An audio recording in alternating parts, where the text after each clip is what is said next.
जय भीम दोस्तों, स्वागत करते हैं अपने एक नए वीडियो में।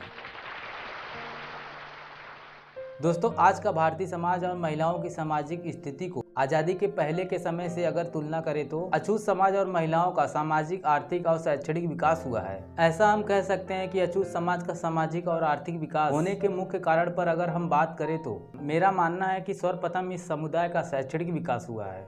बहुत सही बात। और इसके बाद ही सामाजिक और आर्थिक विकास हुआ है। अगर हम मजबूर और पिछड़े समाज की शिक्षा की जड़ को ढूंढेंगे तो इनके लिए शिक्षा का प्रथम द्वार ब्रिटिश सरकार ने खोले थे और उसी के कारण महात्मा फुले, पेरियार रामास्वामी और डॉक्टर भीमराव अंबेडकर जैसे विद्वान बन सके। इन्हीं महापुरुषों के कारण आज अछूत और पिछड़े समाज का शैक्षणिक, सामाजिक और आर्थिक विकास हुआ है। दोस्तों, डॉक्टर भीमराव अंबेडकर पिछड़े समाज की शिक्षा के प्रति कितने जागरूक थे, इससे जुड़ी एक घटना 1942 की है। दोस्तों, आज का यह वीडियो इसी घटना पर आधारित है।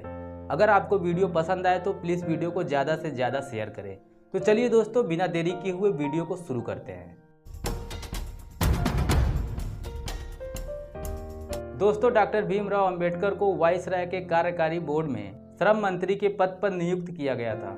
उस समय ब्रिटिश सरकार ने बनारस हिंदू विश्वविद्यालय और अलीगढ़ मुस्लिम विश्वविद्यालय को 3-3 लाख के अनुदान देने की घोषणा की थी। दोस्तों, जब ये खबर बाबा साहब ने सुनी तो उन्होंने ब्रिटिश सरकार के गवर्नर लीन लिथो से मुलाकात की और उन्होंने लीन लिथो से पूछा कि अछूत समाज के बारे में आपकी क्या योजनाएं हैं। अगर आप हिंदू और मुस्लिम विश्वविद्यालयों को फंडिंग कर सकते हैं तो हमारे इस अछूत समाज के लिए क्यों नहीं।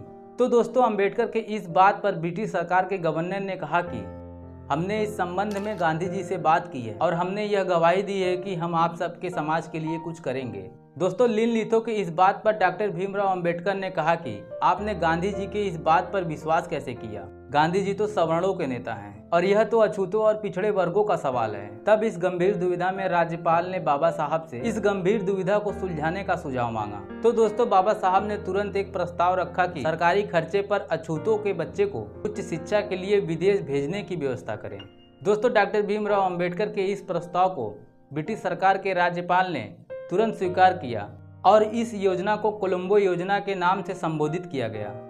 दोस्तों, बाबा साहब के प्रयासों के कारण 1944 में 15 छात्रों का पहला बैच उच्च शिक्षा ग्रहण करने के लिए कोलंबो गया, जबकि 1946 में 16 बच्चों का दूसरा बैच उच्च अध्ययन के लिए कोलंबो गया, जिसमें से 30 छात्र बाबा साहब के प्रयासों के कारण कोलंबो गए उच्च अध्ययन करने के लिए, जबकि बीडी खोबरगड़े एक संपन्न परिवार के आने के कारण वह अपने खर्चे पर ही विदेश गए थे। दोस्तों, तीसरे बैच में विदेश जाने वाले विद्यार्थियों का नाम ढूंढने में काफी मेहनत की मैंने और उन विद्यार्थियों के नाम इस प्रकार हैं: रहदेव Singh Chaudhary, PK Kayal, MA Kamble, SV Gaikwad, MR Badede, MN Wankhede, NG Uke, YC Gaikwad, LR Behra, M Kolata, DS Jejurikar, TV Ahale, VB कदम और बीडी खोबरागड़े तथा एआर कायल।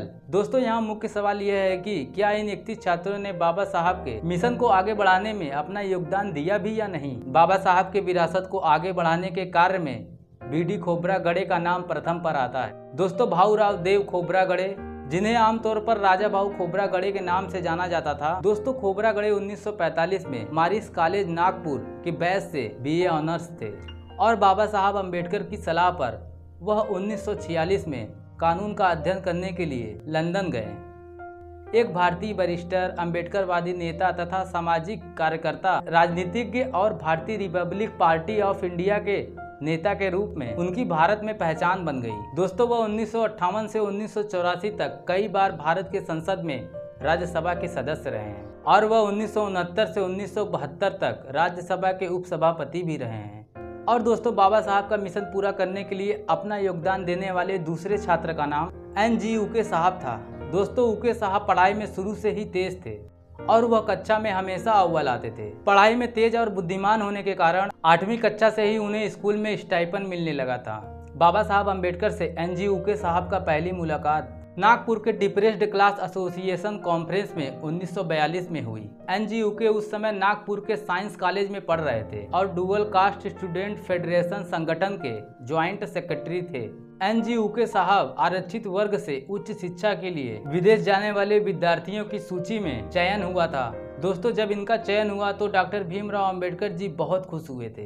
पढ़ाई के बाद उके साहब ने भारतीय प्रशासनिक सेवा यानी कि बतौर IAS अधिकारी के तौर पर दिल्ली में काम किया। ऐसे ही बाबा साहब के विरासत को आगे बढ़ाने में तीसरा नाम आता है SV गायकवाड़ साहब का। दोस्तों, इन 3 छात्रों के अलावा अन्य छात्रों के संबंध में कोई जानकारी उपलब्ध नहीं है, क्योंकि ज़्यादातर छात्र विदेश से लौटे ही नहीं, वह विदेश में ही सेटल हो गए, और जो लौटे वह बाबा साहब के मिशन में शामिल ही नहीं हुए। इसलिए 18 मार्च 1956 को आगरा में बाबा साहब ने पढ़े लिखे लोगों के संदर्भ में एक भाषण दिया था, और वह इस प्रकार है। डॉक्टर भीमराव अंबेडकर जी अपने भाषण में कहते हैं कि हमारे इस समाज में शिक्षा से कुछ प्रगति हुई है। शिक्षा प्राप्त करके कुछ लोग उच्च पदों पर पहुंच गए हैं, परंतु इन पढ़े लिखे लोगों ने मुझे धोखा दिया है।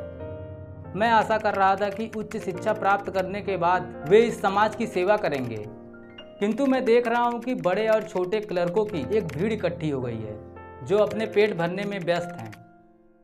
यह जो शासकीय सेवाओं में नियोजित है, उनका कर्तव्य है कि वह अपने वेतन का 20वां भाग यानी कि 5% अपने वेतन का अपनी इच्छा से इस समाज के सुधार में देना चाहिए। तभी यह समाज प्रगति करेगा, अन्यथा केवल एक ही परिवार का सुधार होगा। यदि समाज का एक बालक जो गांव में शिक्षा प्राप्त करने के लिए जाता है, तब संपूर्ण समाज की आशाएं उस पर टिक जाती हैं। एक शिक्षित सामाजिक कार्यकर्ता उनके लिए वरदान साबित हो सकता है।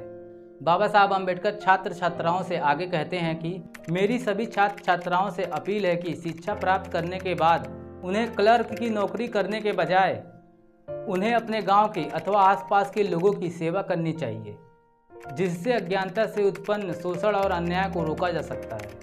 आज मेरी स्थिति एक खड़े खंभे की तरह है, और मैं उस समय के लिए चिंतित हूँ जब यह स्तंभ अपनी जगह पर नहीं रहेगा। फिलहाल मेरा स्वास्थ्य ठीक नहीं रहता, और मैं यह नहीं जानता कि कब मैं अपने लोगों के बीच से चला जाऊँ। मैं किसी ऐसे नौजवान को नहीं ढूंढ पा रहा हूँ जो इन करोड़ों असहाय निर्दोष लोगों के हितों की रक्षा कर सके। यदि कोई नौजवान इस जिम्मेदारी को लेने के लिए आगे आता है तो मैं चैन से मर सकूंगा।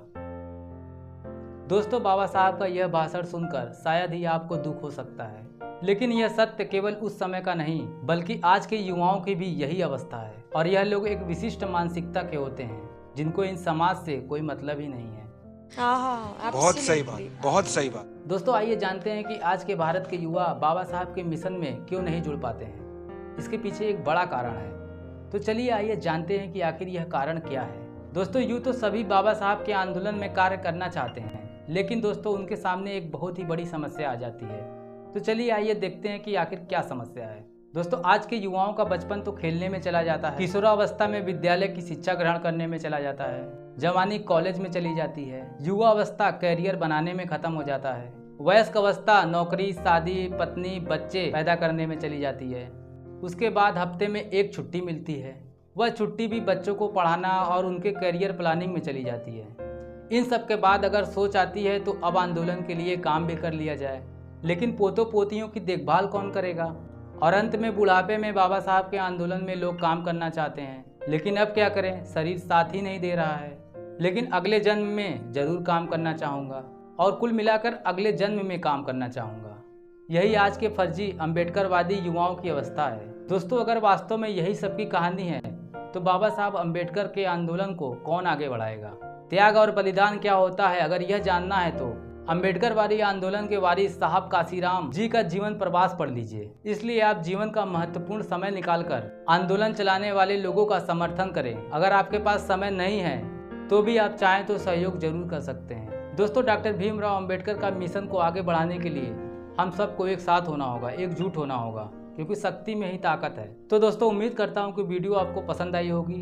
अगर दोस्तों वीडियो जरा सा भी अच्छा लगा हो तो प्लीज़ मेरे चैनल को सब्सक्राइब करें और वीडियो को ज़्यादा से ज़्यादा शेयर करें। दोस्तों, चलिए मिलते हैं अगले वीडियो में, तब तक के लिए जय भीम, जय भारत।